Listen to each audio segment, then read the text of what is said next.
Howdy. Remember some time ago when I showed this? Bought that in a flea shop for 50 cents. We have Unakiti, Serpentiti, Keltakvartsi, Epidooti, Aunikokvartsi ja Lumikvartsi.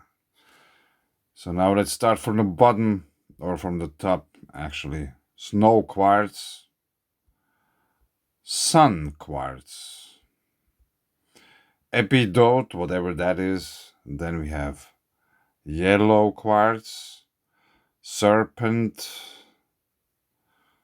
whatever, serpentite, and unakite. And they are all from Sotkamo. And I was threatening you about making a video once about Sotkamo. So this is the time. We will start and end our journey here.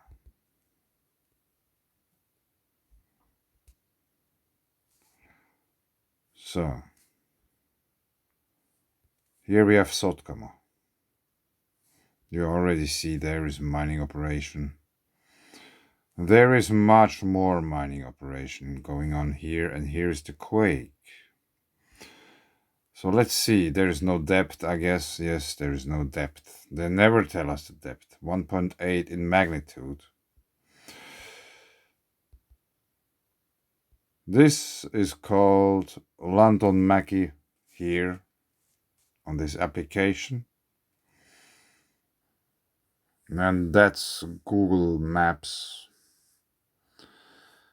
Lantonmäki, but also Talvivaaran kaivos.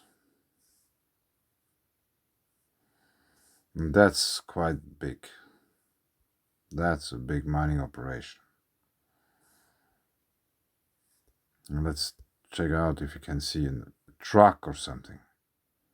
No, we have so low quality we cannot see anything.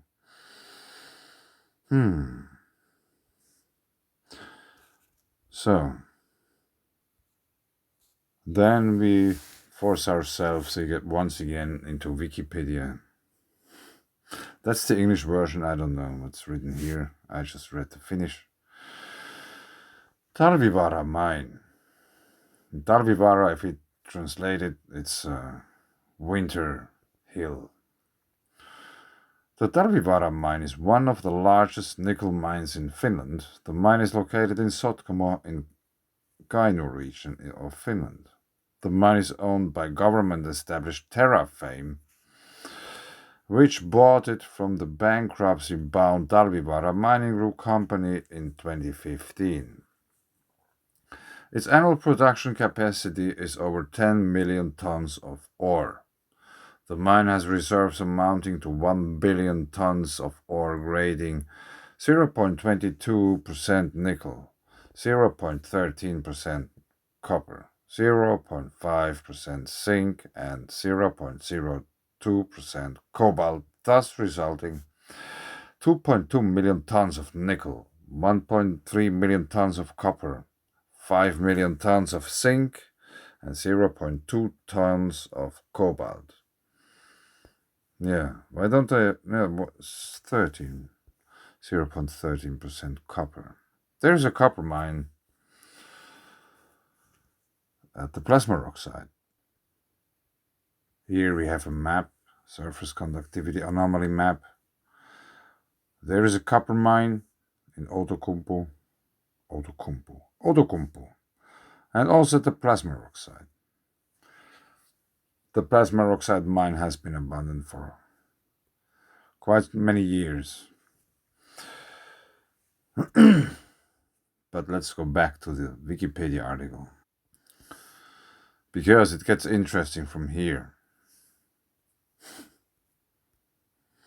The mine had suffered several leaks of toxic metal contaminated tailings, which had threatened local waterways. Members of the management were charged with criminal environmental offenses. Oh. There would be quite a bunch to read about this, but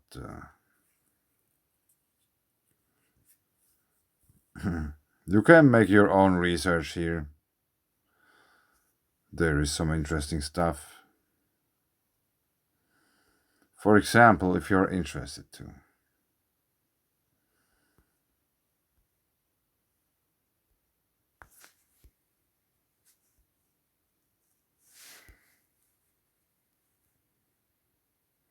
So that's a very big mine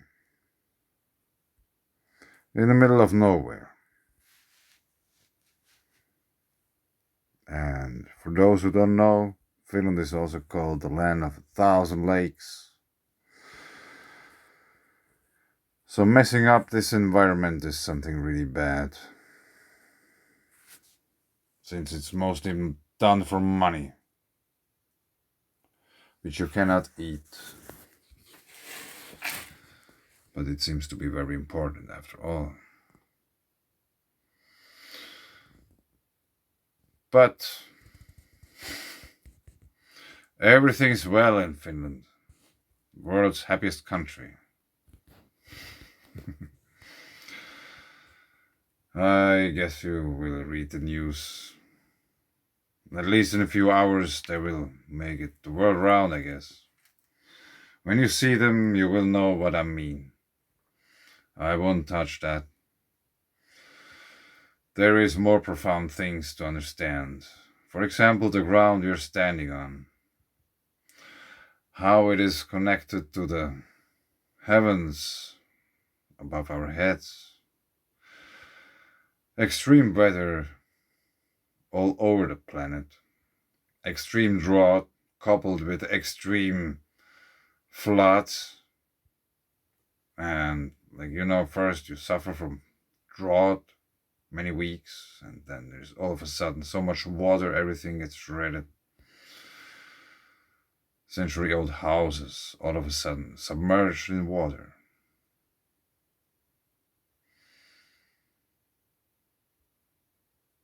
Like, I will show it again. KP index 5, 90% chance. 7, 6, 4. There should be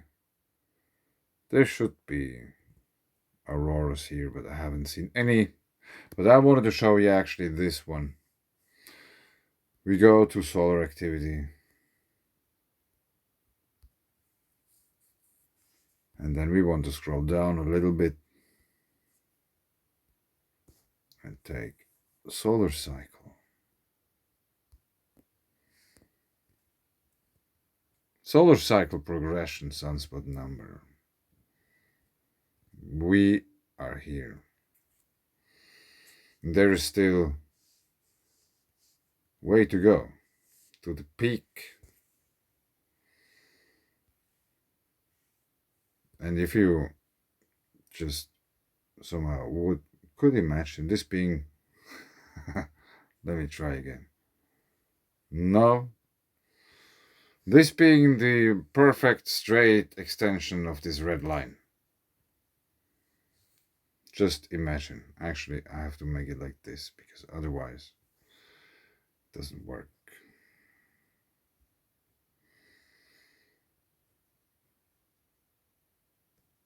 This goes up there. As it goes, like, I just follow this red line, which is quite vertical. That's something very important to understand. And that's also a perfect vertical line. Just imagine. I try to tell you that this journey, which we have still ahead, until the peak or double peak of this sun cycle, might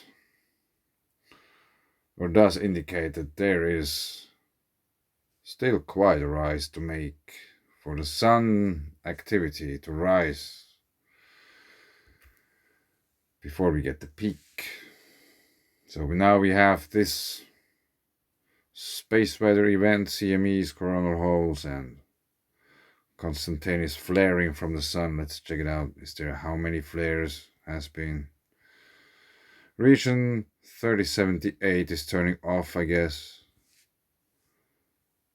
Yeah, it will still produce at least one flare. Someone will mention somewhere. maybe not me, I don't know, let's see. But I guess this will still produce something noteworthy, since the sun is always, it's rotating this direction. There is much activity and it settles down when it comes into the middle in front of Earth, and then it goes again. So this sunspot here will still produce something, I guess. C flare or something.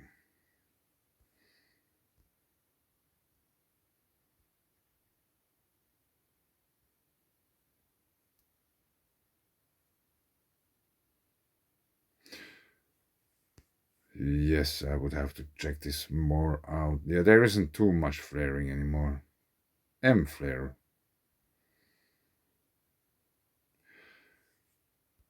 But anyway, check it out. There is quite some flaring.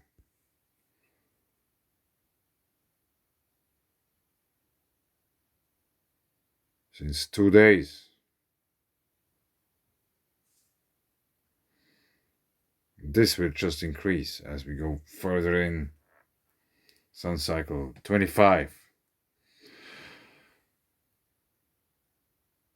Which means all those dragons, mining operations, cryptodomes, geomagnetic events, like where we possibly get some satellites down or these kind of things, they will increase. Volcanic eruptions, extreme weather, there is more energy coming into Earth's electrical circuits.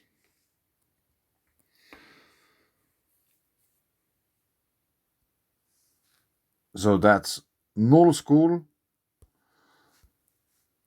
I just wanted to show you about the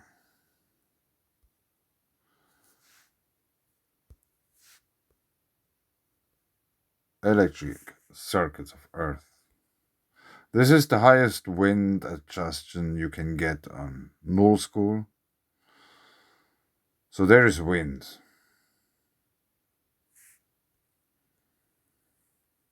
Maybe a thicker line.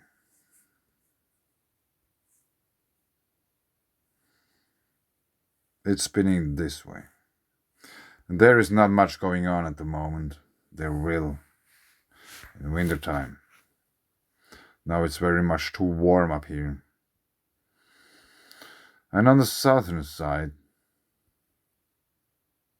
there is something going on. 315 kilometers per hour winds. 300. 350. Here you can. 350 kilometers per hour. And this isn't really. There is this dent here. There is a magnetic anomaly. The pole is shifting. Southern pole is shifting as well. Now northern pole is shifting. Northern pole is coming down here. Southern pole is coming up here somewhere. And then they will find their own position. Wherever they are then. But they won't be at the same place as they are now. They are on the opposite. North Pole, South Pole. So, if the sun is cranking up and bringing out more energy through cosmic cycles, intergalactic current sheet and such, probably novaing or something, these inputs Birkeland Currents, north and south pole, which connects us to the sun. There is more energy coming in, which means the drag will be bigger, which means the Earth will spin faster, which means days are getting shorter, which means the mantle is getting lighter through more spin. What's the force? How is it called? Centrifugal force. The water in the crust will start to rise just because of this alone, but there will be much more, like electromagnetic events, geomagnetic storms like we are going into right now. Let's see how it goes. It will be might be very get interesting. Might get very interesting. There has been some polar lights in Germany, something rather south. I haven't seen any. It might change. Maybe some thunderstorms tomorrow. Today wasn't. It was just raining. There was lightning in distance, but thunder rolling, but nothing here. I still think the plasma rock site is so repellent to those that they just dissipate as they approach this area. But anyway, I leave it here. Thanks, bye.